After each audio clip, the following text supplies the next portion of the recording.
What's up? What's up? Chilling. Uh, How y'all doing? Good, how are you? Good, good. Are you in Texas right now, or where are you at? I am, yeah, I'm in Texas. How long have you been living there for? I've been here for about since December of 2022. Got you. Which Yeah, which halfway city? through COVID. Sorry. Which city? Oh, Houston. Oh, nice. Yeah, I like Houston better than Austin. I fucking despise Austin. Actually, it feels like you're just in a really shitty version of Silicon Valley. Yeah, yeah. I couldn't do Austin. I mean, I've been like there once since I lived here for a show, but Yeah, it's I just, played there a show. I played a show there in May. oh, for real. Yeah. Okay. Yeah. How was it? The show was fun. It's just like when you're in Austin, Texas, you run out of things to do in like 3 hours. You hit the record stores, and then you go to like a barbecue restaurant, and then you go to a and everything just there feels like simulacra. Like they try to hold on to the cowboy culture, but it's so perverted by like the technocracy of the city that it Right. all just feels I mean, everything feels fake these days, but it feels particularly fake. Absolutely. Yeah, yeah. I mean, from what I hear, like back in like, you know, 15 years ago, it was way like better, but Silicon Valley and all that stuff is just kind of like, taken over as it has a lot of places. It's kind of like a little like Richmond, Virginia, where I was living before. Um, had more kind of like punk, what I'm saying, underground type scene and everything like that. But now it's really been taken over in a lot of ways by like corporations, CoStar and Capital One and all this stuff. It's crazy. Nashville's similar as well. Yeah, exactly. It's happening everywhere. So, Yeah. but Houston is like, I mean, it's different in that it's like more of like an industrious city. You got like huge industries like oil, but then also like labor force, working class and all that. It's like super like spread out and sprawling in a lot of ways, but also like cultures from everywhere, like I where I live is like a Mexican neighborhood and then it's also like Korean spots as well. So you just get like a hodgepodge of everybody kind of like everywhere. I mean, it's like very international. Like to me, it's the most international place I've been in, to be honest, outside of New York. Like in America. Interesting. Yeah, Yeah. which DJ like Screw, Mark Flood, oh yeah, Mark some Flood. good shit out there. Yeah, yeah. One of my homies, Preston Douglas. Oh, yeah, yeah. He's a friend of mine too. I know him from way fucking back. Okay, yeah, yeah. He just hit me up the other day. He's in LA now. He's gonna come through here. He's doing like a show here come soon. But like yeah, that's the homie and yeah, he loves Mark Flood and yeah, want to get connected with him and all his people. It's like Preston is super chill. Yeah, I've known him since God, I was doing backstage photography at Fashion Weeks Uh, and like 10 years ago, it was whenever Yeezy season 3 was at okay. Madison Square Garden because he got me into that. So that's how I Oh, remember. But he wow. was doing this brand with these like striped like racing jackets. And uh, every year since then, he's always hitting me up about like a new project he has.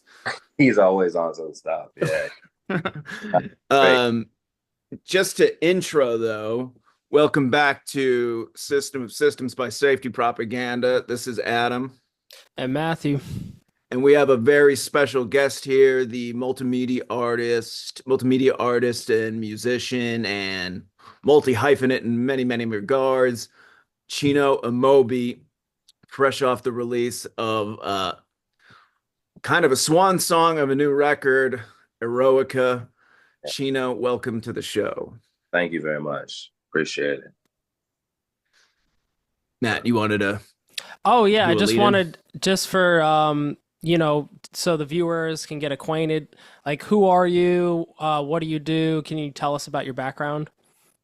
Yeah, well, I mean, I've done a lot of stuff, and it's kind of summarizing it can I don't even know. It's been a while since I've talked about everything I've done, but like, um, music is what a lot of people know me for, like releasing things under the name Chino Amobi, previous for that Diamond Black Hearted Boy, um, and also co-founder of Non Worldwide, which was which is like a label, an entity that release artists from all over the world.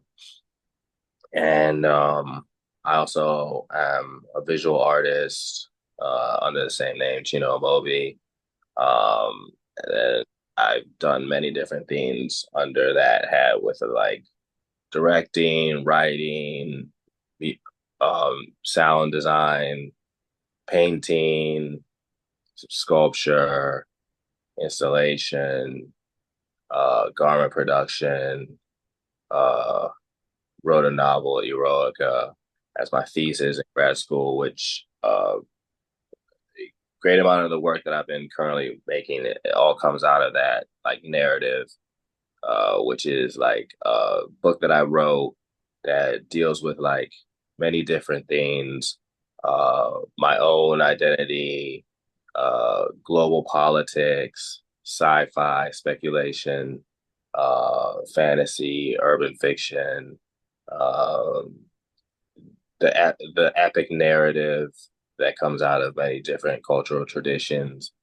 Uh, yeah, and looking at the past and the future simultaneously to approach the present. And yeah, so these are some of the different things that I've been on over the past, more or less, mm, Like 2010, 2009.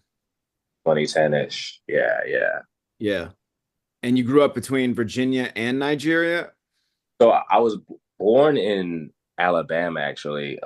My dad, he was teaching at this university, Virginia State University. And that's what brought us to Virginia. I was grew up there since I was 5. But I've been to Nigeria like 5 or 6 times, visiting like a lot of family there, cousins, aunties and uncles. But like, yeah, I grew up in the States. I both basically been in Richmond a large portion of the time. I've been up and down like the East Coast, did a couple like short stints in like New York, like, summers, not really like living there. I lived in Paris between 2021 and 2023. The well, like the beginning, well, up until the end of 2022, 2023, then I moved here. But like, yeah, yeah. So um that's pretty much been like where I've been located geographically over the past, so years. But like Virginia was the base of like I went to school there, went to undergrad, went to grad school at VCU, studied painting and design for grad school. And I've been like, but yeah, I also played a lot of shows there that was like was called like the breeding ground for a lot of like stuff that I came out of sonically, playing shows like Lil Ugly Man and Church of Crystal Light, Jonathan Howard, Brian Bloomer. It used to be like a way crazier like type of place. But I mean, there's still stuff that goes on, but like, a lot of venues close and all that, like everywhere. Right. Right. Yeah, I know a kid who used to run like a little collective in Richmond, but he's since moved to I forget which city, somewhere in North Carolina. Okay, maybe I Xylon Otterburn is the name. yeah. Oh, that's easy that she knows I love it. Oh, I know Xylon extremely well. Yeah. Okay, yeah, yeah, yeah. Xylon, that's a deep cut. Uh yeah. Yeah, I haven't seen that dude in forever, but like, yeah, he used to be at all the shows.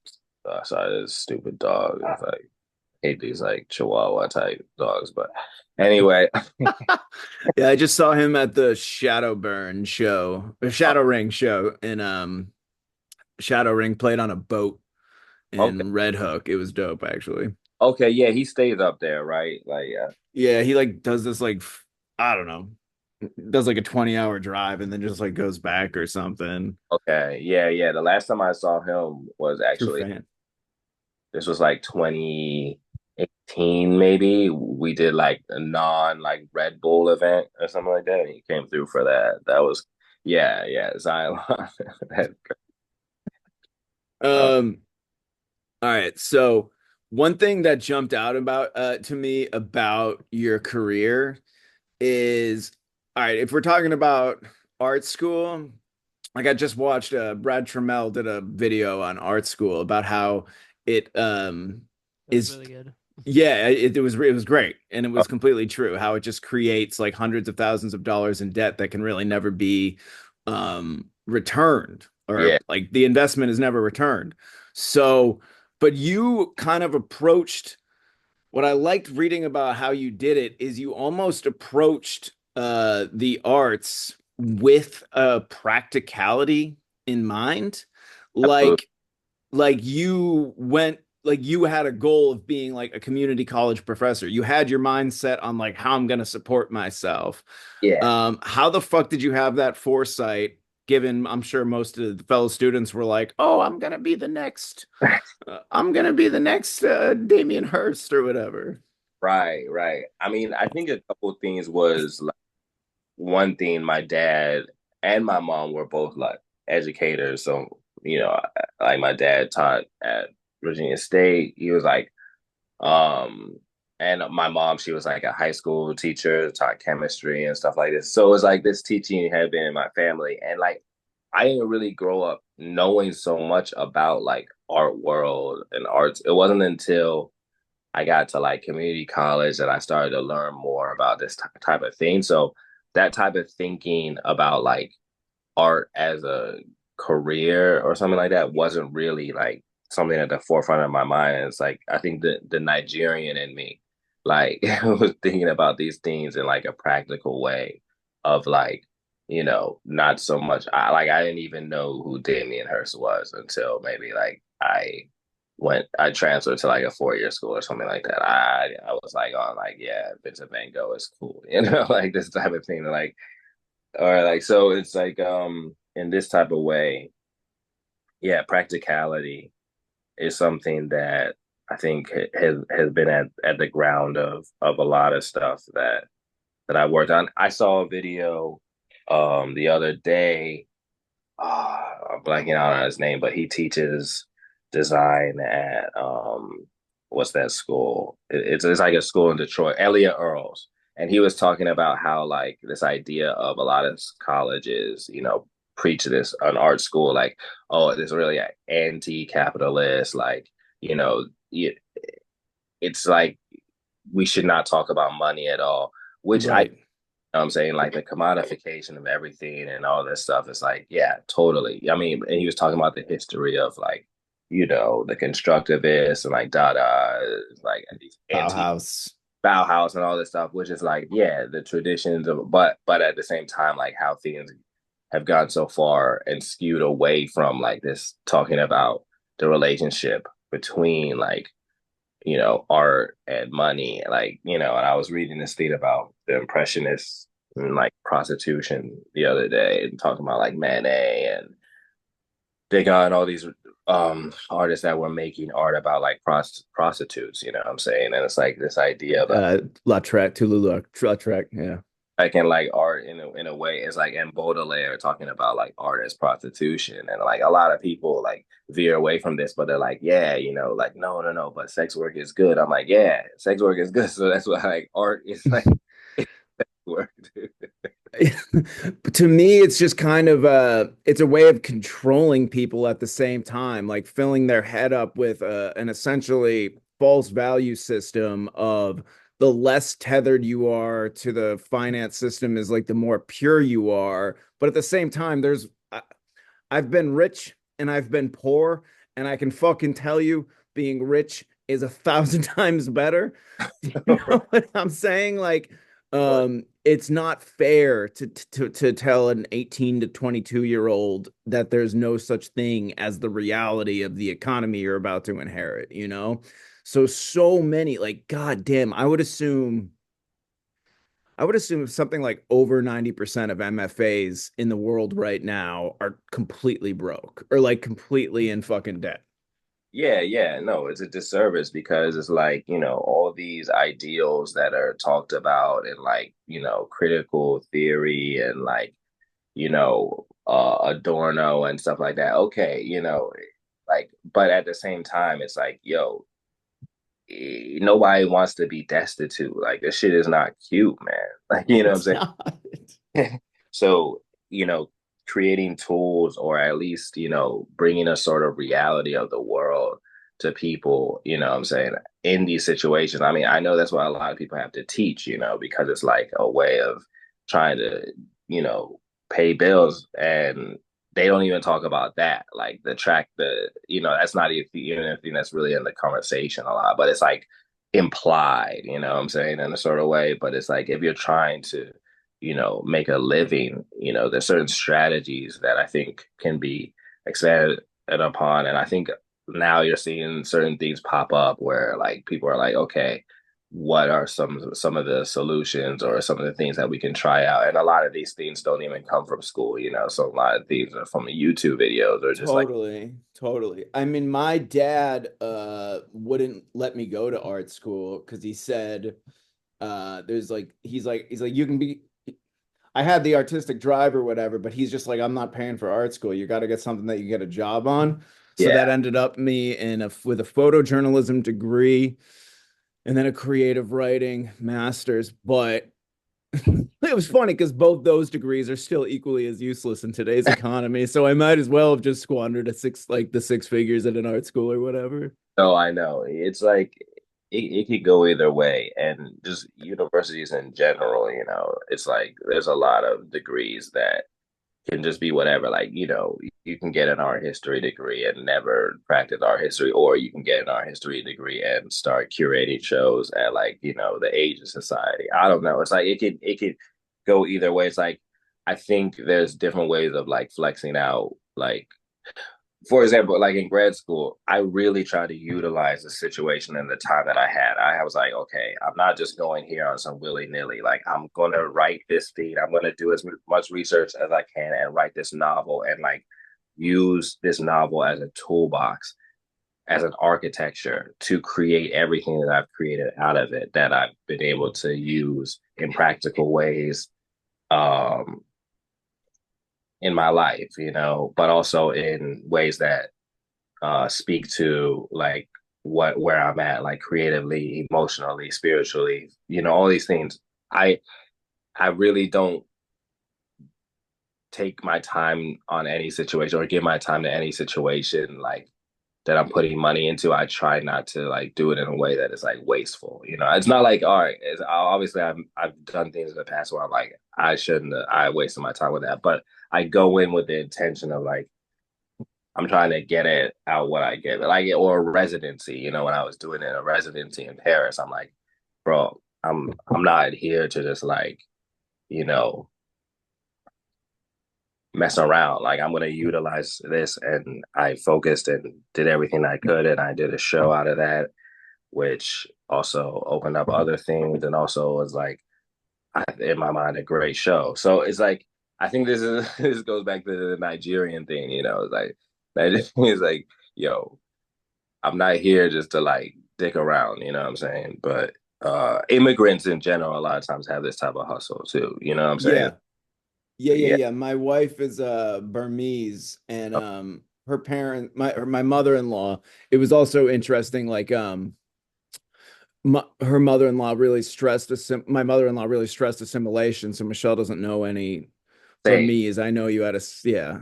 Yeah, with the Igbo. Like, yeah, my parents were like, nah, we want you to assimilate, and a lot of Nigerian uncles, they'll scold me like, you don't know Igbo.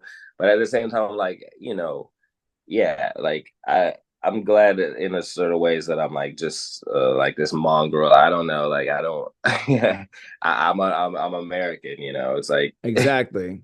yeah, yeah, Exactly. That's the beautiful banner that holds us all together. right, right, exactly. So it's cool, I don't I kind of just like roll my eyes a bit. I mean, I love Nigerian culture and everything like that, but at the same time, I think my parents were like, had some foresight in this, so like, yeah. Do you remember that album by Billy Bow, Lagos Sessions or whatever? Oh yeah, yeah, yeah, yeah. Dig, I ain't listened to that in a minute, bro. I need to revisit that joint. I remember really liking it when it came out, but it was like a conceptual noise album with the thesis that it was all supposed to be vaguely recalling of the city of Lagos. Yes, yeah, yeah, totally. No, no, no. I love like the noise stuff that started to come out and become more. That was one of the things that was like, nah, we were trying to like bring those conceptual type of like, it's not what you think that Africa would sound like, and then like cut hands and these type of Yeah, releases. William Bennett. Yeah, yeah, and like nihilistic, sounds from Africa, this type of thing. It's like, and then I think you're seeing more in that, like that label Nyenge, Nyenge, and stuff like that. It's like, yeah, that there's such an industrious texture to like Lagos and those cities that it's like, yeah, I really love it when artists, musicians like pull from that rather than like not just rather, but as an alternative to like what people think of when they think of like Africa, where it's just like Afrobeat or which Afrobeat is good, whatever. But it's like also there's like other stuff going on, like what I'm saying. Absolutely.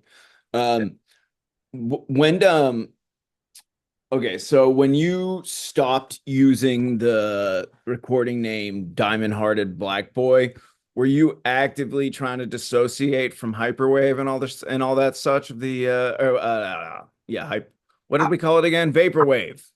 How like wait, what was going on back like vaporwave and stuff Yeah, like yeah, yeah. Because you gave a quote in an interview once about how like vaporwave is already kind of a silly genre that we're that. just using to create more and more subgenres, which was true, but also like that's kind of what made it interesting.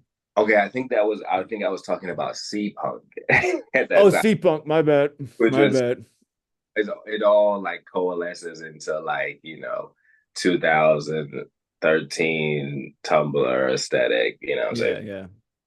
But so at that time, I was performing under the name Don Blackheart Boy, and then I turned 30, and I was like, I just wanted it to be like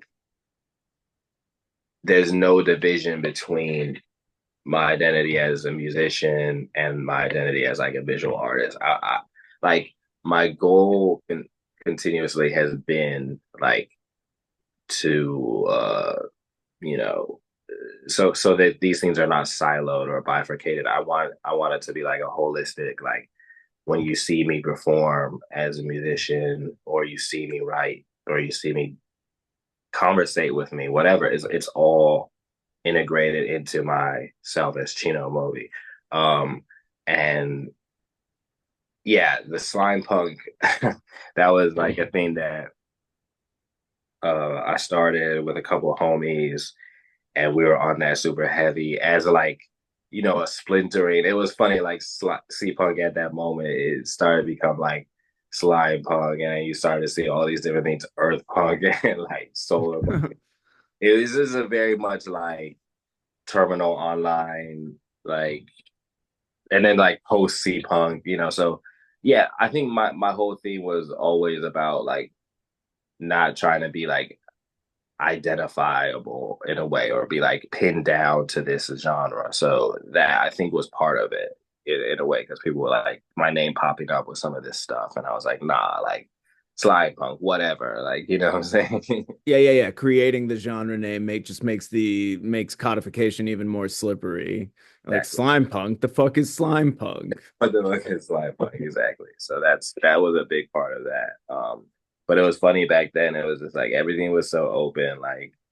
Uh, we did like a rave with like Mickey Blanco, and then like Leaf and Shanti, when he was going by that before, like Eve Tumor, like a lot. It was almost like a proto like non like type response to like C punk or something like that. Yeah, that was fun. I Yeah. saw Mickey Blanco open for Death Grips hell long ago. Oh, okay. That must have been a crazy show. It Yeah. was. I didn't know who Mickey Blanco was. I just remember the line, I fuck like a rhino being repeated over and over. Yeah, yeah. Mickey's great live. Yeah. Yeah, yeah. Haven't seen him in a minute since Paris. I was uh came through to the residency a couple of times. Yeah, Mickey's career is man interesting. Just like doing a lot of things before certain things were popping, but then also it's like just yeah. Then also working on like pop songs with people, and yeah, it's just yeah, mad wild the trajectory of Mickey's career. But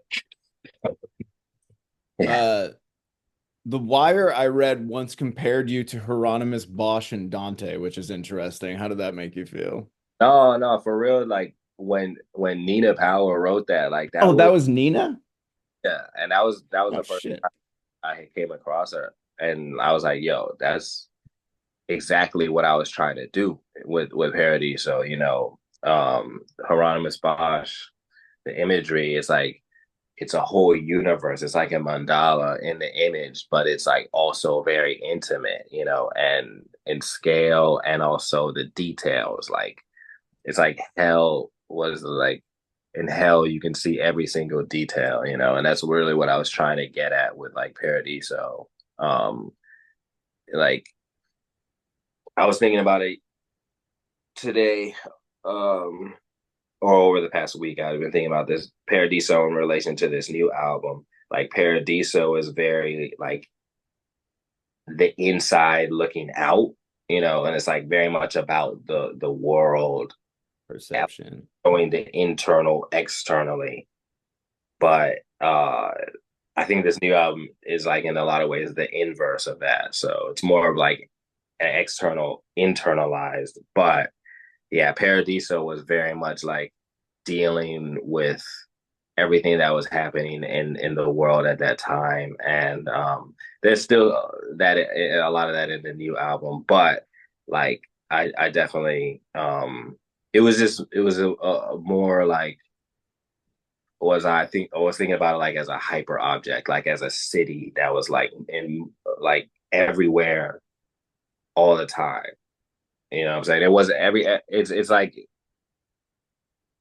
has coated the whole earth is the way that I was thinking about that album. Like it's ever present, it's ubiquitous. So like um yeah, yeah. That I love what she wrote. That was an Yeah. amazing yeah. Not to get too sidetracked, but highly conspicuous that Wikipedia that fails to attribute her with that insight. That But yeah, yeah, we see you, Wikipedia. All that right. that whole Wikipedia is like I really need to like, contest some of the things. I mean, certain things I feel like are not there that should be there. It's not like it's I don't think it's overcooked or something like that, but I think that it's like I don't even know. Wikipedia is so weird. It's like I don't even know who puts all that stuff together or whatever. It's like Yeah. I mean, yeah, internet in general, it's the mimetic nature of it means, well, for one thing, there's like several terms that I know I've created that I never get attribution for, so that fucking pisses me off. yeah. And just like there's just too much information to actually string together the correct narrative. So like everyone, it's probably just fans of yours for the most part, I just adding things that they see. And next thing you know, it's like the opening line is going to be like Chino Amobi is the creator of Slime Punk. Just that. just like put that on my tombstone. Like it's Yeah. just ridiculous. And also I think it's funny how like the majority of it focuses on like music where it doesn't talk about like Right. it very peripherally mentions like some of the visual stuff, but it's like Right. And I think that's probably just because it's an aggregate thing. So like music gets a lot more like it has more blogs and writers and stuff, whereas that's the art world is like such a closed it's door. super hermetic. Yeah, that Yeah. totally. Yeah, it's weird. But yeah, your paintings are amazing, man. I saw them for the first time at Art Basel South Beach like a Right. couple of years ago, and my wife has to work there every single year as a publicist. Oh wow. So yeah, so I was just walking around, and my dad came, and my dad he wanted to buy, or he said he wanted to buy stuff. He's actually a cheap bastard, but I was trying to get him to buy one of your paintings. Yeah. Didn't work out. Yeah, yeah. No, that was a fun show. Like it was that was actually my first time showing there, and it was with Fitzpatrick Gallery, and it all came together like pretty last minute. I mean, I had just done a show in New York with Meredith Rosen, and then um he hit me up like, yeah, there was like an opening for like the whatever the emerging artist section is called or something like this. So he asked me in like August or something like that if I could like put together paintings for that for a booth, and I was like, yeah, the timing just worked out that I was in Richmond, and that had just happened, so I was able to like put together those paintings for that, and yeah, no, it was cool. I also did like a performance there, like a reading from the novel Eroica combined with like my music, like kind of like DJ set of my music, and then also talking about the flowers themselves, like in this the tulips, like referring to like the Dutch tulip mania and speculation and inflation. And it was kind of crazy because, like the situation we're in now, currently, I was thinking about that like retroactively in relation to that because a lot of the Eroica and the narrative it has to do with like economic speculation and prophecy and these types of like the Sibyl, inhaling the vapors that are coming up the like sulfur from the center of the earth, and like this possession, this headspace, and like ectoplasm and spiritualist tradition. So a lot of this is drawing from these types of um these types of like spiritual like awakening, great awakening experiences, which I think also relates to music as well, like rock music and hardcore music. I think about in relation to like, you know,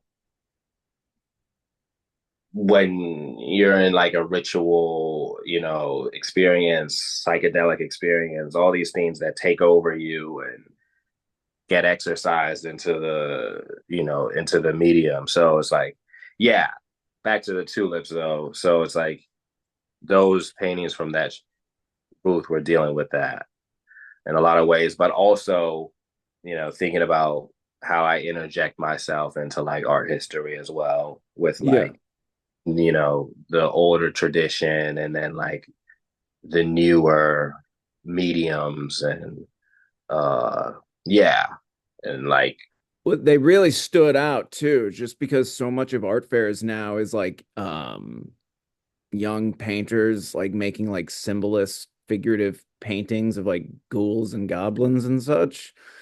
So, just seeing like these really beautiful tulips, they stand out in like a big art fair. Because art fairs are so skull numbing. You're just like, uh-huh, uh-huh, uh, uh-huh. And then you look at like the roster of things to do in Miami and you're like, I don't know where to begin. right. Not doing any of this shit. No, exactly. It's like how do I think about that a lot. It's like how do you stand out in oversaturation? It's like Yeah, yeah. sometimes something that's like if everybody's trying to do something that maybe looks like new, maybe like do something that looks old, or something that is just like Yeah. very loud. Like, hey, how do you approach it with something that's I'm always trying to think about like doing the opposite of what everybody's doing, but not at the same time, like I'm not aware of like cultural trends, but it's like ways of, subverting or like being critical without being like critical. You know what I'm saying? Like, Critical without being cunty about it. yeah, exactly. This type of thing. So, Yeah, yeah. And it doesn't speak to everybody. Some people they can just walk by it, but the person that it speaks to, I wanted to speak to them like in ways that goes beyond just like tertiary experience or something like this. Something that Yeah. stays with. Yeah, Yeah. Aura, aura. you know. All right, so let's Exactly. talk about the new record, which is fucking phenomenal. I Thank you. mean, it's totally epic. It's huge. So many good fucking tracks. Beaumont Girl really rips. Small About Rock has like this guitar strumming that's almost like reminded me of John Frusciante's solo work. And then mm. the electronics come in with the backing vocals. I mean, just a lot of great stuff on there. When did you start working on it, and what was it like looking back on a thesis that, or an architectural narrative that you constructed almost a decade ago? Yeah, yeah. So some of those songs, it's crazy because like some of the songs in there, I started like when I was writing the novel. They were functioning as like because when I released this novel as my thesis, I released a CD that came inside the book, the first edition, which functioned as a soundtrack for the reader to listen to while they're reading it. Because while I was writing, I was listening to some of these tracks that I made, which function as like the sonic landscape of like walking around in this novel, or like traveling through, or like the headspace. So some of that is in the album itself. And then also from there, around the time when like COVID started and all this thing, I was more at home and I was like getting deeper into this like headspace of working on the music. And then things started to, and then I went to Paris. Some of the songs that are on the album I worked on in Paris. Some things I worked in Zanzibar when I went there. Um, when leaving Paris, and then also some of the things I worked on in LA, some things I worked on here in Houston. A lot, the bulk of it I worked on here in Houston, but then also the bulk of the album was done within the last like year and a half, and a lot of that was Houston, LA, and New York. So there's like this energy of walking through these cities in America, like post COVID, you know, like a different type of Yeah, the last one of the last tracks is called "Death to the Americas," which yeah, fells. Erica. Actually, I had a interesting association with Yeah, that song because it has this kind of beautiful elegiac vocal hook, but then yeah. it has this wild female scream that made me think of Laura Palmer at the end of Twin Peaks: The Return. And Wow. Twin Peaks: The Return is very much supposed to be like about how Twin Peaks as an archetypal American lovely town no longer exists. So I Mm, was like, this is about an idea of America that's no longer with us. absolutely. No, I was thinking about that a lot with the album, because like, this is a thing that people have been talking about. It's been like the death of the West, the fading of America on its last leg, and it's still, in a lot of ways, a very young country, So it's like, again, go into this speculation. It's like the album, in a lot of ways, asks questions. It's like, where are we going as a country? What I'm saying, what can happen? Because especially with things that are happening now, people are like, oh, both sides are saying like with whatever happens, it could be the end, and then Yeah, yeah, there's doomsday telling on both sides. I mean, I'm definitely on one side, but yeah, but yeah. no, I know. I mean, on the album, I really like if you look at the track titles, you listen to what I'm saying on the album, like you can see how I'm thinking about these things. Yeah. It captures America at an existential moment, you know. Exactly, Everything feels existential right now. exactly, and I and think I think basically what it is every great civilization has a moment where the average person no longer like they can't even think outside of it. The yeah, idea that there would ever be like a threat to its predominance is just like so foreign to them. You right, know, say Rome before Caesar or um Greece in its heyday. People probably just thought that these civilizations would just go on forever. And America had a much shorter window of time. It was from the end of World War II to 9/11 that we're all just like, man, America's here to stay. And we all have whiplash now trying to like figure out where the hell it changed, what went wrong. right. What went wrong? Like, yeah, and I think you're seeing that in a lot of like looking back, of this like Americana and this like, romanticizing, but also at the same time, it's like, yeah, what are the values that we're trying to like hold on to and what the things that keep us together? But simultaneously, there's like a big world too, it's like we're dealing with geopolitical issues as well, which is what some of the track titles referring to things happening around the world and like also um the palette of like sounds, so it's like America and its relation to like geopolitics and also other countries, um just the West in general, it's like it extends so far beyond America now, so it's like Absolutely. I mean, you go to Tokyo and it's the best place in the world to buy like cowboy shirts, you know? You know what I'm saying? You get the best records or like, you know, yeah, everything you want, clothing, it's like it's Kanye's living out there right now.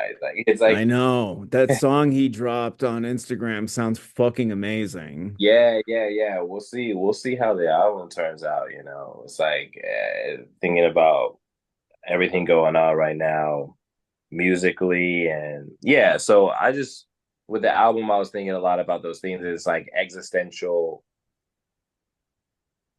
America. I think like also personally, like there's an existential voice that comes out that I was trying to like. Paradiso was more again about the outside and many different voices, but on this album, my voice is there a lot, like predominant actually. Definitely. And I'm saying like it's a lot more lyrical, and I think it's like my most personal like release.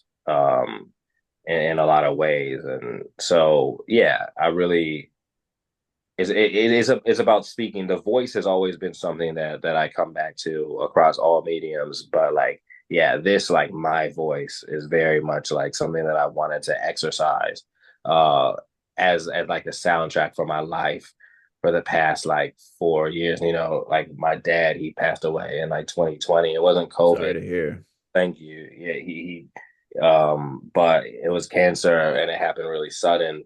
And I think like, it takes a while to like, process these things in ways that subconsciously, unconsciously, but like music in a way it has been my way of dealing with like loss and like heartache and these type of things in a lot of ways. So there's a lot of like lyrics that have to do with, uh my relationship with my family, my relationship with, you know, woman, different things like this. It's like so it's like, yeah, I've just been but it's like these themes where I'm talking about personal themes extend into like the existential America, the spirit of America, the soul of America, um, which I think gets exercised through music in a lot of ways across cultures, and there's a very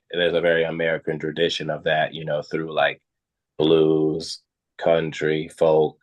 Like I was really thinking a lot about like folk music too, Mm, like how electronic music can be folk music. You know what I'm saying? Um, in like our era. So and like I was thinking about like very influenced by like neo folk artists like David Tibet, different stuff like this. I was thinking about like what is an American like neo folk, you know what I'm saying? That's fucking sick. Thanks. Like this idea of like um, you know, yeah, cyber folk, like what does that sound like? Yeah. Yeah. Like dystopia was it this guy wrote about like a brief about how the experience was from the album. It was like, yeah, the parody so sounded a lot like the end of the world, but it's like this was like after the end of the world. And I think a lot about that. It's like the cooling effect, It's like what is it? How are we making music or how are we thinking about things after that event, or something like this. It's like see, we're still living, we're still walking around, we're still existing, we're still singing songs, we're still building culture, So it's Yeah. like, The neo yeah. folk comparison is interesting because neo folk gets a bad rep for like the Bad. iconography that people use with it, which Yeah, is obviously deliberately provocative. But the 100. thing that neo folk is trying to do is it's trying to make a distinction between itself and like protest folk. It's supposed to be about something more like cosmic and about like it dates back to like a group like Comus, Yeah, which is a British progressive folk group from the 70s, or even like Leonard Cohen, which is one. like folk more about like pondering the entire universe. And Leonard Cohen is one of my major. I love Leonard. Huge influence. Yeah, these like mystical songs that transcend time. Like they sound like biblical in scale, and that's where I'm coming from with the music. It's like about the totality, of the whole experience, and yeah, so Matt, totally. Matt, I'm sure you probably wanted to get some questions in. Well, I was just curious on the album, like there definitely is like a level of confidence to kind of foray into all these different musical styles. Do you do you find yourself like um listening to a lot of world music in general or uh Absolutely. Yeah, I do. I'm always like uh on YouTube listening to music from all around the world, watching performances. Um, Also in my travels, like moments where, like when I was in Zanzibar, I went out. My friend got married out there, so I went there last time I was in Paris, and stopped there, and it's like being in that city, was so crazy because you instantly feel like you're transported to like, you know, 1600s or something, like riding around in these vessels that they've built, sailing, and they let it down, and the cloth, I don't know all these terms for like boats and stuff like that, but it's like you just feel like you're instantly transported, and the guides, they're taking you around and they're playing music, and it's like the most beautiful music you've ever heard, and like the sun is setting, and you hear the history of their culture and the music, and then you hear about stories of everything that's happened in the country and this type of moment, and it's like being colonized by the Oman Empire, colonized by the British, colonized by the Dutch. Like so many people have come through there, and like all these layers and the textures of the city. So it's like those experiences, and then also like my experiences in Asia, and my friend Dutchy Germ, who used to be in the band Gang Gang Dance. He's in Taiwan. He, what they call it a club, but their club, is like an army of people playing music together, walking around the town, like playing music, and people coming around, like fireworks going off, like fires in the street, like super crazy psychedelic. And he'll be making these drums, and he'll send them to me, and it sounds like the most, like, beyond ethnographic, like, it's just like lived experience. And we talk, and then I did some vocals on that, what I'm saying? And then like, here in Houston, listening to the radio, you got like indie, like four Indian radio stations. Then you got like the like Latin station. You know, sometimes I'll be downtown and like a cars will pass and like crazy lit up wheels, you know, and the door handles will be lit up, and they'll be listening to some crazy like cumbia type that sounds like, you know, the beats are made out of you know, out of ringtones, all it's like swirling around that are all influencing everything, you know what I'm saying? And then like moving, it's like the filter through like, you know, some of the sounds that I worked with before and thinking about this like folklore of America.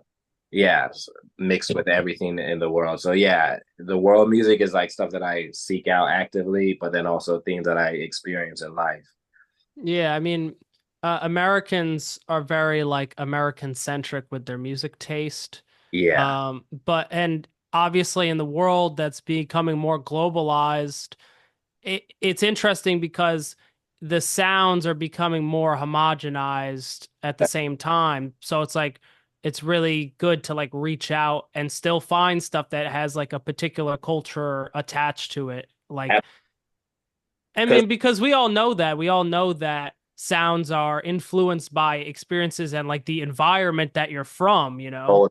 totally the textures. Like one of my favorite things, like, you know, growing up listening to like East Coast, like New York based rap was very, Yeah. you know, Illmatic. The first thing you hear is like the train and like, you know, like listening to Every time a fucking they sample a cop car and you're stoned and you think you're about to get pulled over and you fucking panic. just to get super annoyed because you can feel like, you know, the clock, or you can feel like the grit and the textures of the city. And that's a thing that always stood out to me, like how, you know, in different regions and like very much like West Coast, you know, it's very much about this like driving in a car experience, like that G-Funk synth Yeah. where it's like super clean, and you know, then you're thinking about like the space and the highway and the sky and the sun, but also like drive-bys. You know, there's like a different type of like tension, but like yeah, combining different regions. And I think as an American, this is something that like a lot of times some artists feel more freed up to do than maybe certain cultures, but not everybody. I mean, I feel that we're not like burdened as much by like a certain type of history, like and being a young country. At least this is the way that I feel, and also the fact that it's like, you know, I'm very much like new American too in a lot of ways. Like, so there's this openness that I think that I have that I feel like is a very like first generation experience or something like this, moving through all these cultures without being like, oh, but I'm to me, I don't feel like I'm doing it in a way where it's like, oh, you know, I'm just like, it's like to me, I love all of it. You know what I'm saying? To me, Yeah. open to all of it, you know, and it's like a synthesis of syncretism in a way. Like I think of it as like a yeah, like a spiritual syncretism. So one thing that really blew my mind reading about the Eroica book Yeah. is that it opens with a police report uh, of a cop finding your corpse castrated, which is super gnarly. And I mean, I'm sure all men have had the humiliation dream of their penis falling off, et cetera, et cetera. Of course. Uh, but why this image, like, which is really, really self-eviscerating? Yeah, yeah, for sure. I mean, one of the influences on that was in grad school, I was reading a lot of different stuff, and there was this one writer that I came across, Calvin Warren, and he was writing about like nihilism in like the black tradition, and that like Mm. stuff is like you don't. You know, you hear a lot of like Afro pessimism and like Frantz Fanon, you know, uh these type of writers who have been dealing with like uh but like specifically nihilism, and he was talking about like uh the blackness as not even existing within, you know what I'm saying, like with within like continental philosophy. Like or he was talking about like Heidegger, the thing, or Kant, these ideas of like das thing, these like German idealism, but then it's like blackness not existing within that, and that became really interesting to me. While I was thinking, and he was talking about like you know serial killers, like some of the things that they had done to some of their victims, and like this idea of like genital mutilation and stuff like this, and like this idea of like your body not existing. Really, I started to obsess about this, but not just like as nihilism as an end to be like, oh yeah, the black body doesn't exist. It's almost like a negation that spores something else, So it's like um this idea of you know it's a type of way of like coming to God, but by way of via negativity. Even instead of saying like what God is, it's like what God isn't. So it's like again, this comes back to what I was saying about um not wanting to be like definable. So it's like Yeah, yeah, yeah. if I'm not definable, then it's something else. It's like it is not this. It is not this. Like so by like that mutilation, it's like removing myself from a type of uh like bodily function to turn into something else, or it's like approaching this idea of like fear of the black penis or something like this, and like you know what I'm saying, just like ideas to turn it into something else that's like transmutated or like a transubstantiation. There's like I was thinking a lot about like alchemy too, like that inspired the book as well. There's like the philosopher's stone, approaching um this like phallic symbol, like I'm saying, like the Washington Monument, but like inverted. Like what's the Washington Monument like inverted or something like this? Yeah. So I'm reading the new Welbeck novel, and there's this one freaking graph where he's comparing Zen Buddhism to Tibetan Buddhism, and says that Tibetan Buddhism will always be superior because the whole thing treats death. I mean, rebirth and reincarnation is a thing, yeah, but death is like a moment of possibility where you can unchain yourself from reincarnation. So the actual goal is to have like a true death where you don't reincarnate anymore and you can just go back into being nothingness. yeah. No, that's why I love that Tibetan Buddhism, like the imagery. Honestly, some of the sounds on the album, like um some of the like Eroica theme stuff is very influenced by like some of the shows I've seen with Tibetan Buddhist art, and like the like Book of the Dead, and the levels of hell, and the gods, like the way that they look, and also it's like the skull, it's like the skull with the dagger is like smiling, it's like it treats a death as a liberating thing, which is something that I think is like at the core of a lot of the music as well. It's like do not fear, do not be afraid. I think that's the core of it's like a lot of spiritual traditions, and it's like yeah, it's not just about like oh being everything. It's like yeah. I mean, it's like breaking this order. It's like escaping the material. Like that's I think about a lot. You know what I'm saying, with the sound as well. It's like the material, like it's just like. But yeah, no, the Tibetan. I love the Tibetan Buddhists. Like Yeah, I that was very cool to me that's cool about about that. true death as the actual goal. No, for sure, for sure. Not Um powerful.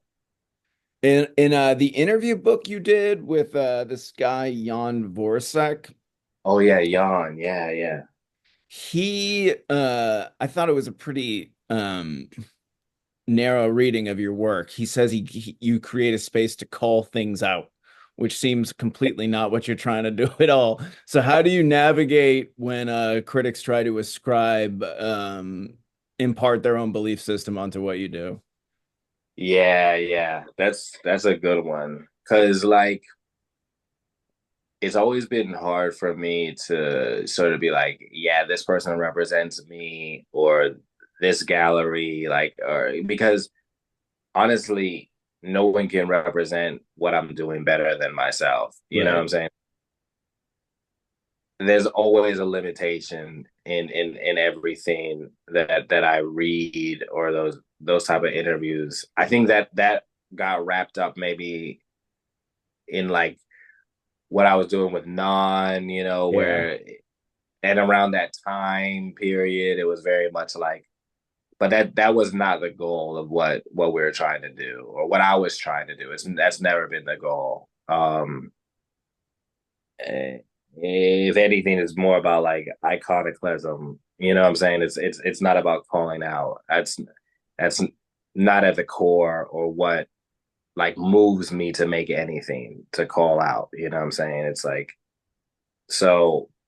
I guess I just keep on doing what I'm doing. Yeah. And like who it speaks to and how it speaks to them is the way that it needs to speak to them at the time is what I hope for, but not everybody's going to get it. Even people and that's why in a lot of ways I stopped doing interviews. Like this is actually the first interview that I've done in a long time because I'm Yeah. you know just the your platform and the way that you relate to things and a lot of the things that we like a lot of the same things. And I was like, you know what, like Adam will be sure to talk to because like I think we just are on the same page with a lot of things. But some people it's just kind of like whatever, man. It just kind of could be here or there, and it's not like I regret talking to them or I'll say like, oh, I shouldn't have done that. But it's just like at this point of my life, I'm like, I really don't have time for that. Yeah. Peak art world now these days, right? One of my wife's biggest clients is Salon 94, Okay. and they've made a lot of money recently selling Aboriginal art or like objects made by Aboriginal people. And it's entirely because Steve Martin, the actor, buys fucking all of it. Whole What thing. Yeah, yeah, yeah. Entire collections.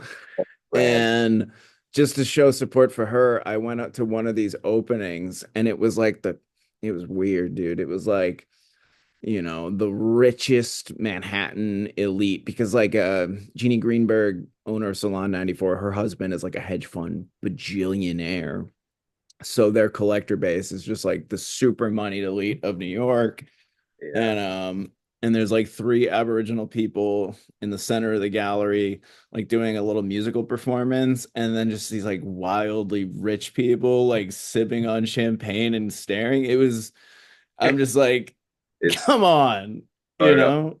yeah, that's the painting right there. It's like within the painting, within the Aboriginal art. It's like that's real dream time. You know what I'm saying? Like, yeah, no, it's scary, man. That's one of the things that I like about like Houston. I mean, I travel, I go to places when I need to go to places, but also like I just I like to be like reclusive from some of that stuff. But I mean, you can live in New York and be reclusive from that. It's just like Oh, absolutely. some places I go to, I know so many people. It's easier to get pulled in, and like, and at the same time, I'm like, yeah, I want those Aboriginal people to get their money, but Oh, absolutely, absolutely. at the same time, it's a weird. It's like it's a weird thing. Yeah, yeah, yeah. Um, Yeah, no, So I live in outer borough Queens, so I have my distance. But honestly, I do want to get the fuck out of New York City. I really do. I talk about it all the time. City just ain't the same. I just Um, yeah. but what are your best trips or most memorable travels? Tokyo comes to mind. Yeah, of course. You know what I'm saying? Huge influence, Japan in my work and the way that I think about a lot of things. spatially, uh, aesthetically, spiritually, narrative wise, and Korea was cool too. Australia, I liked Australia. That was nice. Like I was in Melbourne. It's a really chill place. Um, the the flora. I remember like seeing because I all these places I go, I'm always looking at like we're painting the flowers and nature, the fauna. I'm really inspired by nature. Different places that I go. Um, that was really cool. Sao Paulo, that was different because it was like brutalist, like uh sprawl with the favelas, but also like the landscape, the geography, like mountains and like people, the culture, the food. Beautiful place. I want to go back to Brazil. I do. They're Um, producing so many freaking world-class athletes right now too. no, it's insane what's going on there. Yeah, and Eastern Europe, I like Budapest, Oh, Estonia. I want to see Budapest. I'm Hungarian on my dad's side. Oh, Budapest is mad beautiful. It's got that like old world feel, but also like theme you kind of feel like things are cracking, but then also simultaneously like futuristic. It's got that like cyber folky type feel that I'm talking about. Like I feel like Eastern Europe has a lot of that, which I love. I want to spend more time there. Hungary, Budapest. Oh my God. Really? There's this underground fight club that's Oh, completely illegal, but all produced on YouTube, and it has 2.5 million subscribers because it is unbelievable. much. It all takes place in like Romania, Hungary. We Okay. never really know where the fights are, but it's like the Nicholas Winding Refn Pusher trilogy. It's like guys from that European underworld, but like doing prize fighting, and the fights are no rules. It's just like there's like this like $1 million extreme style editing where they'll have like a short intro where the guy will be like, I did 6 years for trafficking, and then they bring him to the ring and it's just like a cage. Everyone in the crowd has a mask on so their not identity doesn't get recognized, and the fights are so scary. Like it doesn't stop. It's a winner takes all. So you don't get paid if you lose. And I'd be very surprised if several people didn't die. I don't know why I'm digressing into this so much, but I've just been like binge watching these fight videos and I've truly never seen anything. Like it makes the UFC guys look soft, basically. Yeah. No, it sounds insane. Like as a yeah, he's tough as hell Eastern Europeans, man. I They're bang with scary. yeah. Yeah, they're legit scary. There's this one fight in particular that's really viral on the internet, but this guy is just getting brutalized and he's bleeding so badly that it's not just on his face, but he's bled down to like his whole body is covered in his own blood, and the other guy is completely clean, and you're like, this guy's done for. But the guy manages to survive 9 minutes of getting the ever living shit kicked out of him to the near death, and then the big fuck beating him loses his breath completely and then gets his skull fractured after getting tackled onto the ground and loses the fight. I'm telling you, King of the Streets Muay Thai, all filmed and produced by an anonymous, probably criminal organization called the Hype Crew, but it's absolutely mind-boggling, all Eastern European. That's insane. Yeah, yeah. No, I want to see that. Yeah, Like, I'll send the links to the group chat, but yeah, yeah. it's like truly you know, when martial arts becomes a kind of like art or aesthetic, it's just like so violent and visceral and like Roman. Yeah, yeah, totally. No, no, no. It's like I'm obsessed with these things like that that transcend like a time, you know what I'm saying? It's just like that could happen anytime in human history, and it'll always be present somewhere, you know what I'm Yeah. saying? Well, it's male violence is real. Like we all have testosterone in our bodies that does have this like historic need to come out in a cathartic manner. But we're like not allowed to just get we're not allowed to like acknowledge it on any level. So I feel like something like this king of the streets is like this release valve for Yeah, like male aggression. that's true. That's true. No, for sure. It's like definitely a thing. Like, and and so another thing that I mess with you too is like, in the arts too, it's like it's very much like, oh, you're yeah, the type of physicality gets negated. And I'm like, bro, like this is like a real thing that, what I'm saying, is art. It is art, you know what I'm saying? So I it's agree. like in this way, I think that like these themes like being exercised more into the world, and this type of physicality. I mean, America is in a lot of ways is built on a physicality that I think the European tradition like denies in a lot of ways. I mean, the Western European, Eastern Europe. That's why I mess with Eastern European more. Yeah. They ain't denying the physical on any level. They embrace the physicality, you know what I'm saying? Both like in a more like down to earth way, both men and women and everybody in between. Well, that's what makes us human. I feel like some people who get too deep into philosophy, it's all this like games of the mind. Yeah, and it's all kind of And made up. yeah, And games of then the you get mind are fun too, but like the body roots us back into ourselves. I so yeah, no, I've definitely been like here in Houston, there's like a physicality here.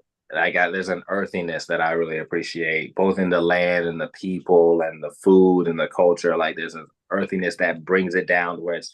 I mean, there's definitely like very smart people here, but they don't like wear it on their sleeve. It's like very much like a physical place, and it has a physical presence that I appreciate. I mean, in the South in general, a lot of times has this.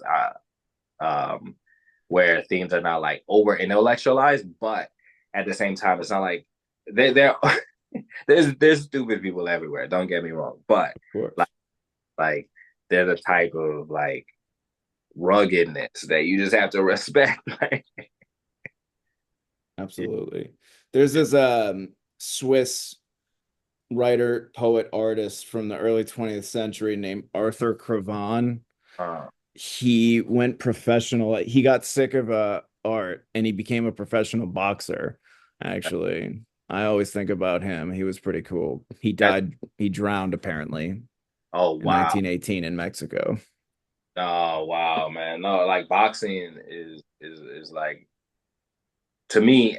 I mean, is the like most hardcore one of the most hardcore things you can do, but it's also like thinking about it as a metaphor for like life too. It's like in the ring. That's one of the reasons I love like Raging Bull so much, because it's like Scorsese was about to retire. He was like, I'm just gonna make movies about saints, but then like De Niro was like, nah, you got to make this movie. You know what I'm saying? And Absolutely. or for what I'm saying, filmmaking and his relation to like Catholicism and like the boxer and yeah, no, I it's like Pitbull, like it's like I follow Pitbull's Twitter, and he's like, he be tweeting some like real profound stuff, man. He was one of his tweets was like, people be taking pictures, but they miss the bigger picture. And then he said another thing that he said was like, every day you wake up, you have to fight. You know what I'm saying? It's like very much like and like the boxer also this like this like a lot of times you hear about boxers doing this like transmutation or like sexual sublimation. It's like, I'm Yeah, not. like Manny Pacquiao and what Yeah, does that? yeah, exactly. It's like putting all that energy into there. It's like in a lot of ways like art. I see similarities with like it's like transubstantiation. There's like putting all this energy into something that's like beyond yourself to come to the screen and like interface with the screen. There's like, I don't know. It's Yeah, like you don't wanna piss Manny Pacquiao off when he's 3 months into training and hasn't gotten a nut in just as long. That's like animal. That's like animal. You're working on like Oh, he'd animal. fuck me up so badly. That's crazy too, is Manny Pacquiao is like 140 pounds, but I have like no doubt that he would absolutely just fucking kill No, me the age he is now. yeah, yeah, yeah, yeah. Nah, that's Panther. That's Jaguar like mode right there. Like, I mean, I learned this shit like because like I might be pretty tough like compared to the people around me or whatever, but you know, you go to an MMA gym and right away they just throw you into a ring sparring and you realize you end up against someone who might even be smaller than you, but has been training for like 10 years. You get fucked up so badly, but it feels kind of good. Like yeah, it's like it gets you out of your head and it humbles you and you realize like everything is like every, everything's a chess match, every, even something like that.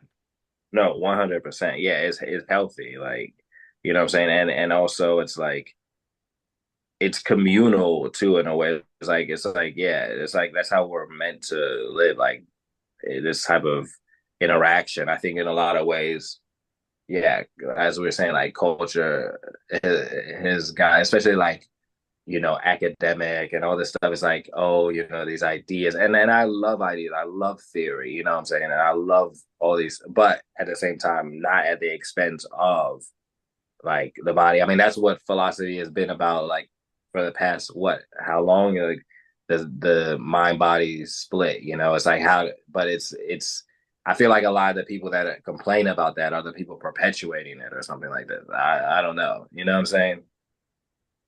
But Uh, Chino, you say that politics won't save us. What will save us? God, Yeah. Yes, yeah, God will save us. You know what I'm saying? Like that's what it's a great what. answer.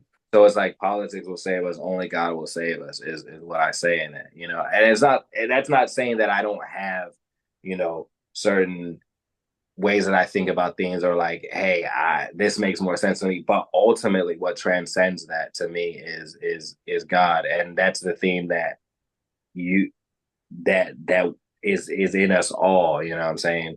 What that means to you is what that means to you, but what that means to me, like I'm a Christian.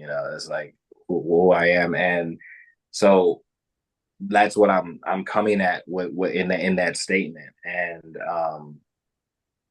whoever you take that how you take it, but that's just the way that I understand and realize because I feel like you know one of the lyrics on that song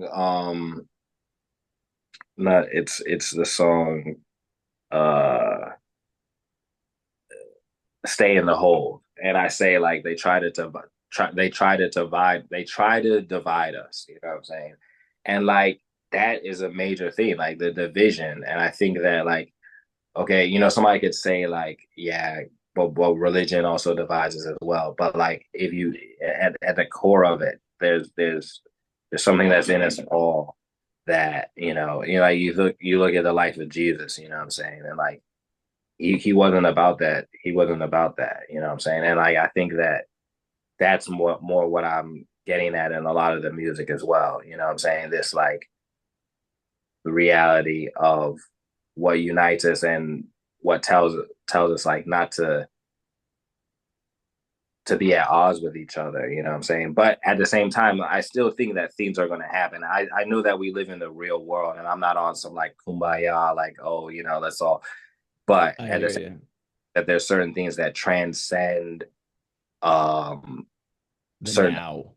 yeah, like agendas and like separation and people doing things for money. A lot of stuff comes down to people just trying to make money off of people and exploit people. And I think that like what what I see as transcending that is God, And I'm not, and when I say like politics won't save, it's not saying that like anything that's been done in the name of politics has not benefited anybody, because that's not what I'm saying. But what I'm trying to say is like if your whole identity is wrapped up into these ideas and you think that like, oh, this is what's going to save humanity or whatever, like I just think that like it just for me it feels like short sighted. I'm always looking at the zoom out, like you said, in this Leonard Cohen way, like Or in the Pitbull way. yeah, Or or in in the this William Blake way. Pitbull is like, is super. Mr. Worldwide. He's a prophet of our time, man. Mr. Worldwide. Yeah, he's pretty cool. Yeah. Um, no, it's a great answer. The most condemnable pieces of I mean, there's a lot of condemnable pieces of shit, but the Sam Harris atheists are like the ones I really, really, really hate that motherfucker so deeply. Because even like to be atheist is like just so arrogant, you It's know? To just insist that you know something that is impossible to know on an intellectual level is so fucking annoying to me.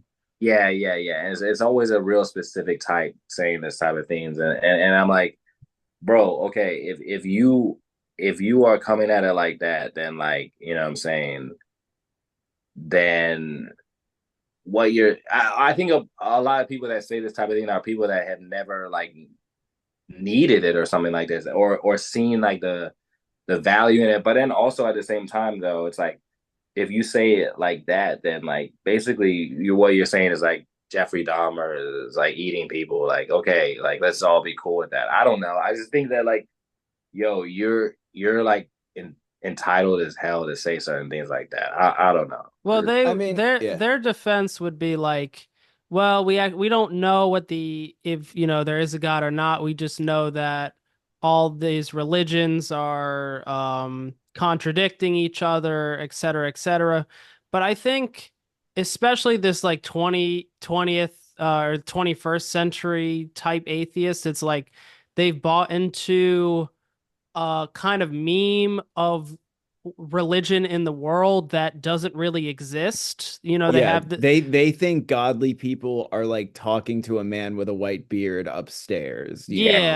yeah, yeah. I think these type of people have also never like had an experience or something like. Yes. That's the thing. They've never actually like gotten anywhere like or felt that. You know what I'm saying? And it's like that's what it's a type of people that are so in their head that have never Yeah. had this bodily experience. For sure. When I think about like the way that like my wife came into my life, it was so random and Yeah, so kind of like cosmic and like so many things had to happen for me to be in that place at that time. I How could that not be no, exactly. God, you know? No, for sure. You know what I'm saying? And like I think that um in a way like people know, but there's also like my mom will say this. She's like people know the truth, but sometimes they just don't want to admit it, you know what I'm saying? And it's like pride and ego goes a long way as well. And also everybody has different things that have happened in their life. I'm not saying it is excusing certain things, but there's also some people have ears and eyes and you know feelings to feel these things, and some people don't. I not everybody's gonna get it. Just like everything, and that's fine. It's like sure, but I do get real tired, and it's a prevalent attitude a lot of times in the art. It's like also a certain type of way you can talk about these things. It's like, oh no, we can talk about God in this way, but we can't talk about God in this way. I'm like, whatever, what I'm saying. It's like I think that there's a spirit that's like anti to these things, and it's like, but there's also is outside of the arts, there's a lot of people that are very much about these things and in a lot of parts of the world. And that's another reason why the world music comes in, because like a lot of world music celebrates, what I'm saying, this tradition of like a transcendent energy. And even like, like Camille Paglia, she's an atheist, but she was still like she still says like, nah, the tradition of like the Bible or these sacred texts, are important in like rock and roll music, like this energy, saying this like I think that there's ways that even atheists can like appreciate this like transcendent spirit or something. Absolutely. Absolutely. Well, the way that energy has been transmuted to like, you know, like ideology has basically supplanted religion's place in society, which is, I think, the thing she primarily would take issue with. 100%. And it's like, and in my mind, I'm like, okay, is this better? It's like, what? I was listening to the news the other day, and they were like saying like 1 out of every 5 Americans is like lonely, like the loneliness epidemic. Like that's high, you know. It's like, okay, so what's been supplanted? Is that like better for the human soul? Like, you know, I don't know. I think these are like questions that we gotta like come to terms with, or you know. Yeah. Absolutely. Well, I think that's a great place to leave it. I Chino, Yeah. congrats on the new record and thank you so much for doing the show. Thanks. I appreciate it, guys. I enjoyed it. Yeah, Yeah, this thank you, was a man. good one. All right, guys, I will talk to you all soon. Thank you all for listening. Subscribe and pay us your money and go buy Chino's new record on his Bandcamp.